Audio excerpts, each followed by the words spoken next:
Hi, and welcome back to Educator.com's series on Java programming language. Today we're going to talk about if logic. All right, if you are familiar at all with programming, you probably know that programmers love if logic because it is very powerful. It gets your programs to do a lot of different things based on a logical question. Sometimes textbooks or other programmers will even call the if logic the mighty if because it's so central and at the core of how to build a program that can do multiple things based on user entry, based on other logical decisions. So first thing is an if statement allows the program to make a decision. And this statement has to be based on a yes or no type of question. So programs and computers, they're not good with subtlety or nuance. You can't ask a computer if a particular color looks like something, or it's similar to, or if a number is around a total, or is this number big enough to do something else. It's got to be a real strong yes or no question. And based on it, like a good example of a good yes or no question would be, is a number greater than 1,000? It's either going to be a yes or no. The if statement then can take a desired action based on the answer to that yes or no question. So we might ask, is the number greater than 1,000? And if it's yes, we will perform one command, and then if it's not, we will perform command number 2, or just do nothing. So yes or no questions are good, and then the program can do something based on the answer to that question.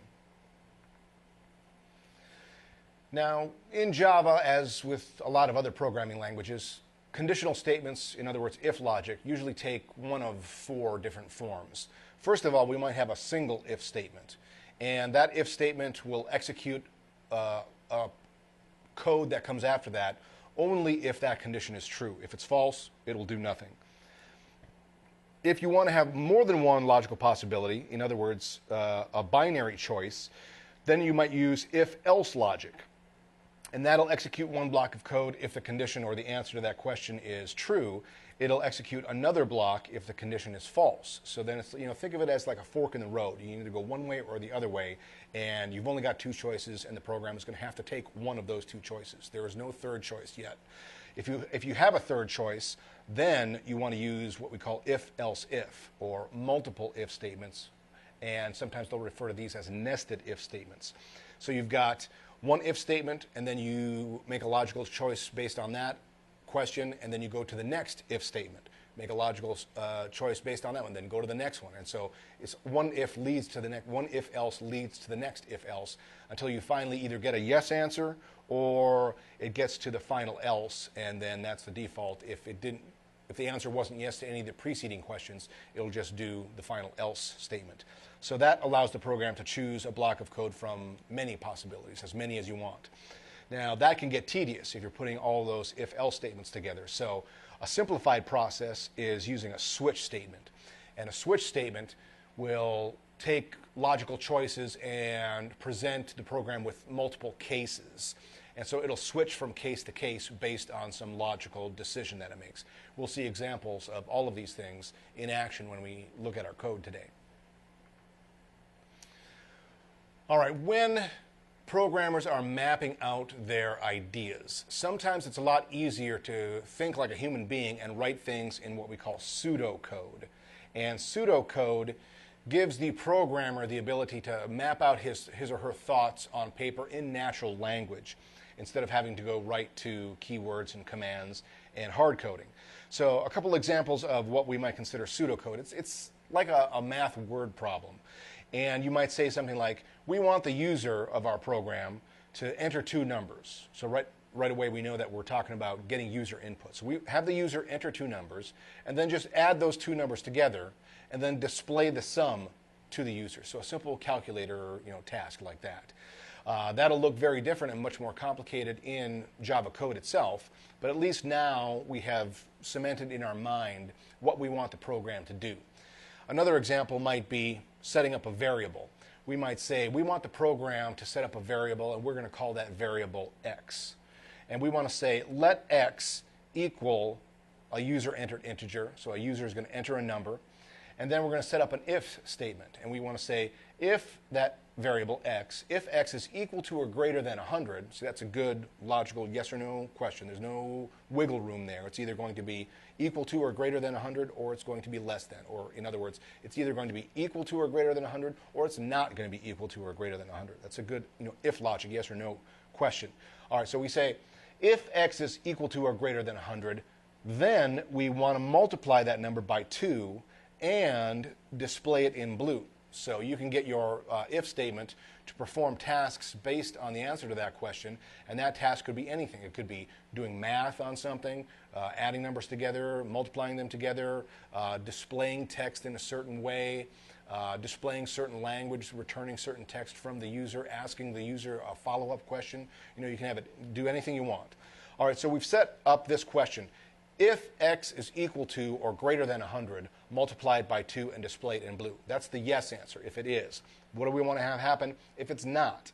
If the logical answer is no, it's not equal to or greater than 100, then it's less, and then we just want to display the number in red. So we don't want to multiply it, and we don't want to display the number in red. So you can get your program to make logical decisions, and you can say, do this if it's true, do this other thing if it's not true. Now, when we're talking about math, you might find in Java code what we call compound assignment operators.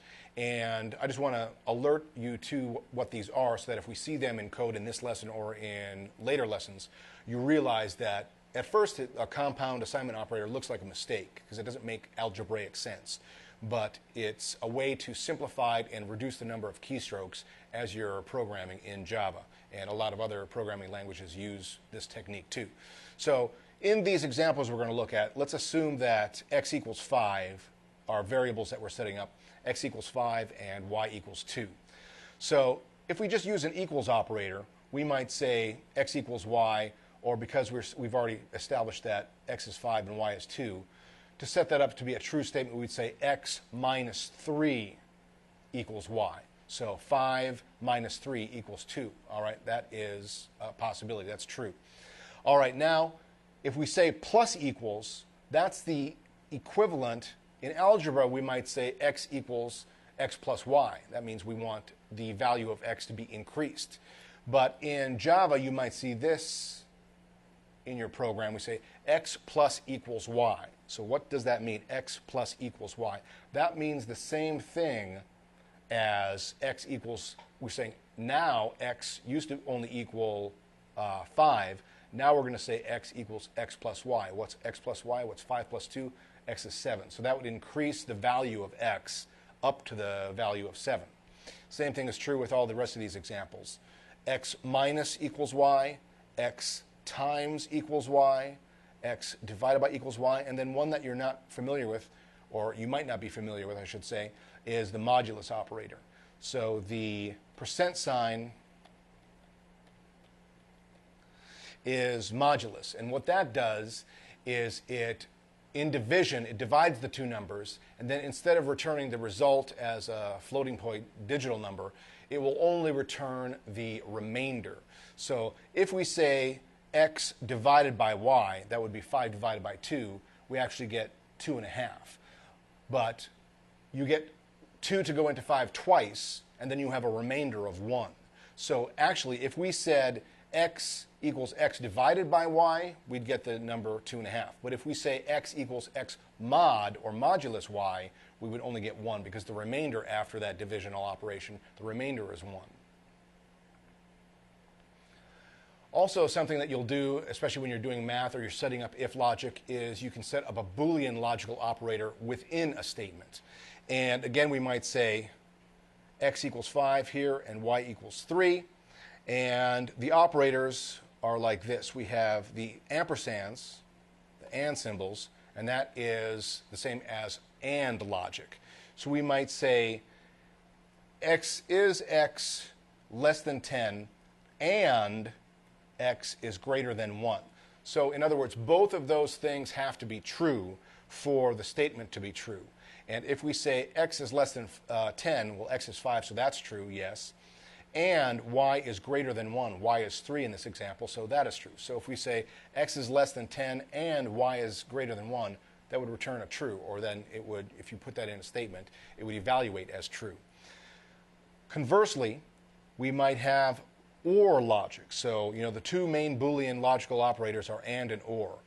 And we'll talk about NOT in a second too, but AND logic and OR logic.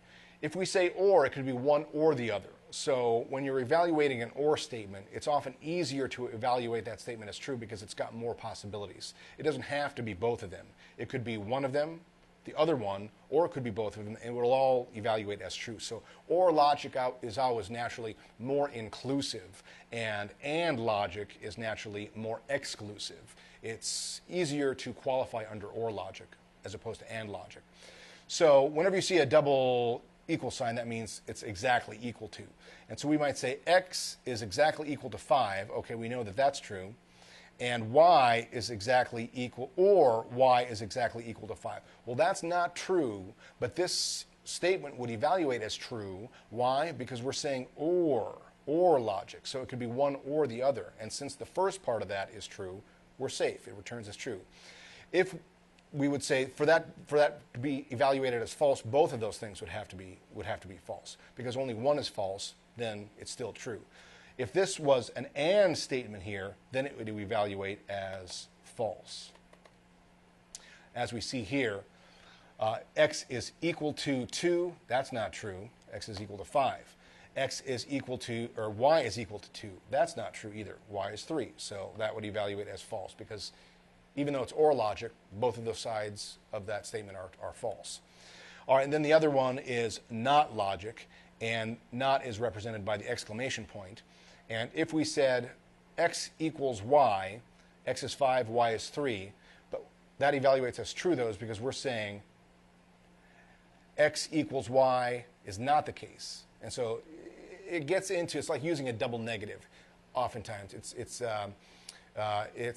sometimes confusing, but you're setting up to say, this is not true, and if it's not true, the statement evaluates as a true statement. So we're saying x is not equal to y, and that's true because x is 5 and y is 3. Now with OR logic, sometimes if you've never used the symbol for it, the straight up and down line, which sometimes is called the double bar or the double pipe, you actually have to create that on your keyboard by doing a shift backslash. So if you look at your keyboard and right above your return key, you've got your backslash key, and then if you do a shift backslash, that inserts the single bar. And if you then do that twice, then you get the double bar, which in programming is perceived as OR logic. All right, now let's see some of these concepts we've just learned in actual practice in code.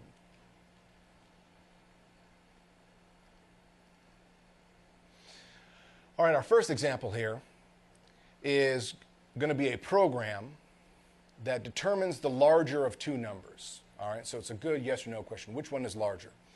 We are going to get input from the user, so we when we import our utility scanner feature function. Our public class is going to be called compare. We've got our public static void main statement here. Then we set up our scanner so that it will take in information from the user. And then we set up two variables, two integer variables. We say we're going to have number 1, that's going to be the first number that the user enters, and we have number 2, that's going to be the second number. Then we ask the user the question in a system out statement. We say enter your first integer. That'll prompt the user to enter a number. When the user enters that number, that entry will then get assigned and applied as the value to our variable number 1. Same thing is true here. That will prompt the user for the second number, and that becomes number 2. Then we run into our series of if statements, single if statements. So it's either going to be true or not true. We say if number 1 is greater than number 2, then we system out to the user that the first number is greater than the second number. If the opposite is the case, if number 1 is less than number 2, then we say we're going to see that number 2 is designated as larger. Now what happens if the two numbers are equal? We say if number 1 and number 2 are equal, exactly equal, then we let the user know that those numbers are equal. All right, let's see how this runs.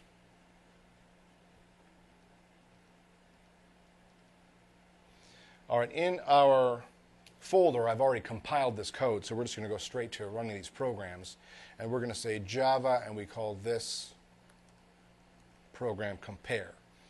All right, when it runs, it asks us to enter the first integer. All right, let's try this all three ways so we can make sure that our if logic catches all the possibilities. So I will say enter first integer 2. Hit enter. Enter second integer 3. All right, 3 is larger. Okay, very good. All right, let's run this again. We say run the program compare. Enter first integer. Let's see if it can handle some larger numbers. This time I'm going to enter a larger number like 112. Second integer, how about 56? It recognizes it and it says 112 is larger. Now, what happens if we enter the same number? We say we want to run Java compare, and we enter the first number 5, second number 5, and it says these numbers are equal. So all of those three logical possibilities are handled by the if statement, and then it returns the correct answer. All right, let's go to our second example. All right, here we're going to determine the largest and smallest entry of numbers from a series of numbers that are entered by the user. So the first part of this program is very similar to our last example. We name our class, we have our public static void statement, we set up our scanner to take input. We set up 5 integer variables here. We just say first, second, third, fourth, and fifth numbers. All right, so then we apply those integers to 2 other variable names. We say we're going to identify the largest number and the smallest number. Then we start evaluating numbers based on what numbers the user enters. So we have the user enter the first number. We call that the first number. And then we start evaluating these numbers and applying them to the largest and smallest variables. So we say that first number that was entered, we're going to call that the smallest number, and we're going to call it the largest number. Now we get our second number here. So we run through this system again, enter the second number. Now we have to start evaluating it based on if logic, because now we've got 2 numbers that have been entered by the user. So we say if the second number is less than what is currently the smallest, then the smallest number is going to be the second number. If the second number is greater than the largest number, then the largest number is going to be the second number, and so on. Now we continue this process as we go through these if statements and as the user enters more and more numbers. So we get the third number in there, we evaluate that and see if that is going to be the smallest or the largest. Fourth number, same thing. So as the user enters fourth and fifth numbers, we continue to evaluate it and compare it to what is currently considered the largest or the smallest number. All right, once we've gone through all 5 numbers, we now know that the user is not going to enter any more numbers, and whatever is the largest of those 5 numbers stays that way, and whatever happens to be the smallest stays that way. And so now we can return to the user our evaluation that of those numbers that we're just going to list them for the user, of those 5 numbers, the smallest number is whatever we've determined as smallest through if logic, and the largest number is whatever we've determined as the largest through if logic. All right, let's see this program in action. All right, we call this program Java largest, smallest, and when I hit enter, it prompts us what number do we want. All right, what happens if I enter 35? Second number, we'll just choose some random numbers here. Third number, how about 12? Fourth number, 3, 4, 5. Fifth number, 842. When I hit enter, it not only gives us what numbers we've just entered in order, it also then says smallest number is 12, largest number is 842, and that's a good way you can evaluate if your program is set up correctly, because if you just eyeball the numbers that you entered, we can pretty much tell, just because we've only got 5 numbers, that it is evaluating those numbers correctly, because the smallest one is 12, the largest number is 842. So we're doing it correctly, and the program is set up correctly. All right, let's take a look at our third coding example. All right, here we are going to use if logic to make a decision as to whether a user entered number is odd or even. And here we're going to see that modulus operator in action. All right, so similar in nature, we set up our scanner, we set up our public class and our void statement, and then we set up the integer variable as number. We just call it number. Then we ask the user to enter an integer. That input gets entered, and we apply that value to our variable number. Then we go to our if statements. We say if that number, when we divide it and then determine if there's a remainder, if that remainder is equal to 0, in other words, if it gets divided by 2 evenly and equally, then we know that the number is even. If that number, when it's divided by 2, the remainder is not, here we see not logic as well, is not equal to 0, in other words, when you divide something by 2, if it's an odd number, it would leave a remainder of 1. If that remainder is not equal to 0, then we know that the number is odd. Okay? So a pretty simple question, but you can see how Java code handles the logical decision here with the not only the if statement, but also with the modulus operator and the not logic. All right, let's see if this program runs successfully. All right, when I clear this screen, we go back to the beginning and we say Java, we called this program odd or even. Hit enter. All right, we enter an integer. Let's enter 5. It knows that that number is odd. Let's run it again. Odd or even. Let's enter an even number this time. 6. It recognizes that as even. Let's run it one more time and see if it can handle larger numbers. Odd or even. Let me enter 1, 2, 3, 4, 1,234. It recognizes, it just divides it by 2. If there's a remainder of 1 left over, it's not equal to 0. It knows that it is odd, and then the opposite is true as well. All right, let's take a look at our next example. And in this code, we are going to determine if 3 values that we enter could form the lengths of a triangle. So if you think about a triangle, and if you've studied geometry, if you have 3 lengths of a triangle, whatever was the largest side, the 2 other sides of the triangle have to be larger when they add them together so that that triangle can close. So when we set up this statement here, we set up values as the 3 sides of the triangle. And then when we ask for lengths from the user, we set up these logical possibilities with the if statements. We say if side 1 plus side 2 is greater than side 3, if side 2 plus side 3 is greater than side 1, or if side 3 plus side 2 is greater than side 2. So in all 3 of those possibilities, you've got at least 2 of the sides that are greater than the 3rd side. In other words, the triangle could close. Then we say, if that's the case, is triangle variable is true, that it could form a triangle. If it's not, then if it is not a triangle, then we say else those lengths could not form the sides of a triangle. So we enter 3 sides of a triangle. We say and determine whether 2 of the sides could be added together and it will be larger in length than the remaining side. Then it's true. It could form the sides of a triangle. If it's not, then we say no, it could not. All right, let's go and see this code in action. All right, this one I called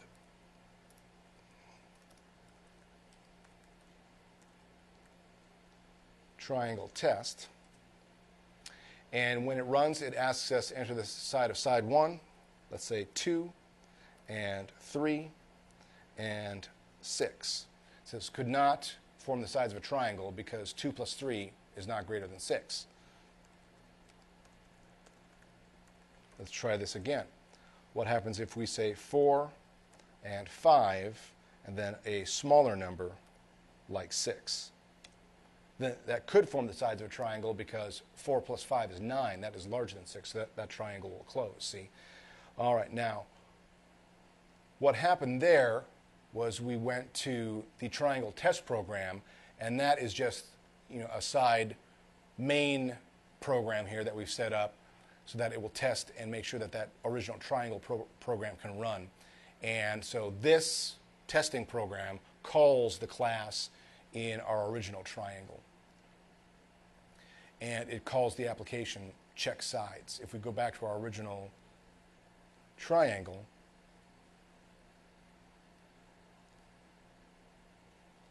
we have just called this public void class check sides. So that's how the testing program recognizes it and calls it from that original. All right, let's go to our next example here where we've got our first basic if-else statement. All right, here we're going to get a number from the user that is between 1 and 100. Here we're going to set up an if-else logical statement. We're going to say if that user entry, we identify the integer as user entry, if it's greater than or equal to 50, then we let the user know that they chose a number 50 or greater. Otherwise, if it's not equal to or greater than 50, then we know that it's going to be less than 50, and that's going to be the else statement. All right, let's run this program. We call this one basic if else. All right, enter a number between 1 and 100. All right, let me enter 78. Tells us that it's 50 or greater. All right, let me run that again. We say basic if else. Let me enter a smaller number this time. How about 43? That's less than 50. Now let me show you a problem that might occur here. If I run this program one more time, basic if else, and what happens if I enter a number outside of that range? Let's say I enter a number 112. That number is not between 1 and 100. Here we've discovered a problem. It just tells us you chose a number of 50 or greater. So that's true, but remember, we didn't want the user to enter a number outside that range. So later on, we're going to see another way to catch these problems, which will lead us to a concept further down the road, which is error catching. But let's go to a next example here, which is an if-else if. All right, same program here. We want the user to enter a number between 1 and 100.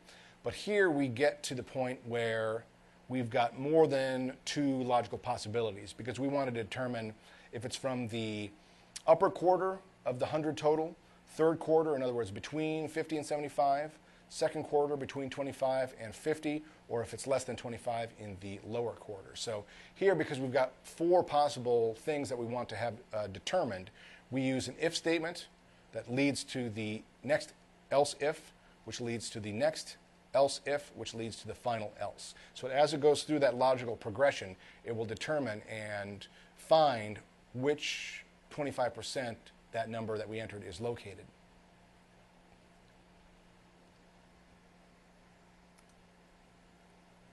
All right, let me clear this screen, and then we say Java, and we call this program basic if else if. All right, so if I enter a number between 1 and 100, let's say I enter 21. It says it's the lower quarter. Basic if else, what happens if I enter a number like 62? It says chose a number greater than 50. And that's because that's the other program. Let me run the original, not the original, but the second program, which is if, else, if. Okay, here we go. And let's enter 62 again so you can see the result here. It says number from the third quarter. Okay, good. And basic if, else, if. Now let's see if that problem still exists. What happens if I enter a negative number that's less than 0, minus 9? See, we get an error because, again, we are assuming by asking that question, enter a number between 0 and 1, we are assuming that the user does that correctly, see? So how do we solve this problem? One way to do it is to program in more ifs, and sometimes they'll call this catching errors. Now this isn't true error catching yet. We'll see that in a later lesson. But you can get the logical possibilities here. Look at this program. We say that the first thing we determine in this one is if the user entry is greater than 100 or if the user entry is less than 0. So we're catching, right away we catch and determine if the user didn't follow the rules. What happens if the user tried to enter a number outside the range we specified? If that happens, then we return a message, sorry, you chose a number outside of 1 and 100. Please run the program again. Then it goes down into our standard series of logical progressions if the user entry, and we determine where that number is in the range of 0 to 100, and then we're fine. So watch how this program then, when we run it, will catch these errors. So we say Java, and we call this program catch ifs. All right, enter a number between 1 and 100. All right, if I enter a valid number, 78, it tells us what quarter it's from. Now let's say I enter a number outside the range. I'll enter 345. Recognizes this. Sorry, you chose a number outside 1 through 100. Please run program again. Okay. Java catch ifs. What happens if I enter a negative number? Minus 10. Sorry, you chose a number outside 1 and 100. Please run program again. So you can see how we've set up a series of logical possibilities that even handle problems if the user does not follow the directions or makes a mistake or a typo or something like that. All right, let's do this the right way. Catch ifs. And if I enter a valid number, like 12, then it tells us what quarter it's from. All right, let's look at our last example. And this is now a switch statement. So here we're going to have the user enter just a simple choice, 1, 2, or 3. But instead of running it through a series of if statements and if-else logic, we set up that integer that gets entered. We're going to call that choice. In other words, the user's choice. So that integer we call choice, we then run through a series of switch statements. Switch statements have two main parts. The switch statement itself, which identifies the function switch, and then the variable, whatever we've called it. In this case, we've called it choice. And then a series of cases. Now, we've set up a 3 possibility, 1, 2, or 3. So we've got to set up at least 3 cases here because the user is going to be entering one of those 3 numbers. So in case 1, we let the user know that option 1 was selected. Then we put in a break statement so that it doesn't keep running these cases because we've already identified which case it is. Case 2, case 3 are same way, and then the default case is what happens if an invalid choice is entered. So again, we're setting ourselves up so that we can catch errors that we know might be possible already. Please run program again.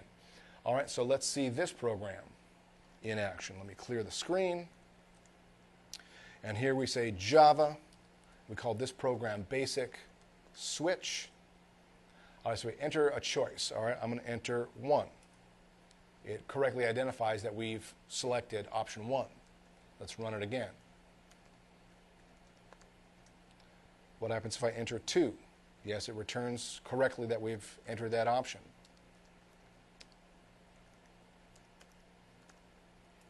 And let me take that space out of there. And then 3. Okay, so all 3 of our valid possibilities work through our switch statement. But now what happens if I say Java basic switch and I enter a 4? Then not only does it identify that that is an invalid choice based on the cases that we've set up, but it tells us invalid choice, enter, please run program again. So you can see the practical implications of some of these error catching. This happens on the internet a lot when you choose a wrong number or you enter an invalid password or something like that. It catches that error and then tells the user that something is wrong. And if you set up the program correctly, it'll tell the user what is wrong and what the user needs to do to correct that problem. In this case, we say run the program again. Okay, basic switch. Enter 1, 2, or 3. I'll enter 2 this time. And there, it does run correctly. All right, so today we've taken a look at if-else logic and using and or logic with Boolean operators using the modulus function, and we've taken a look at a switch case statement. All right, coming up in Lesson 5, we're going to look at looping logic, and thank you for watching educator.com.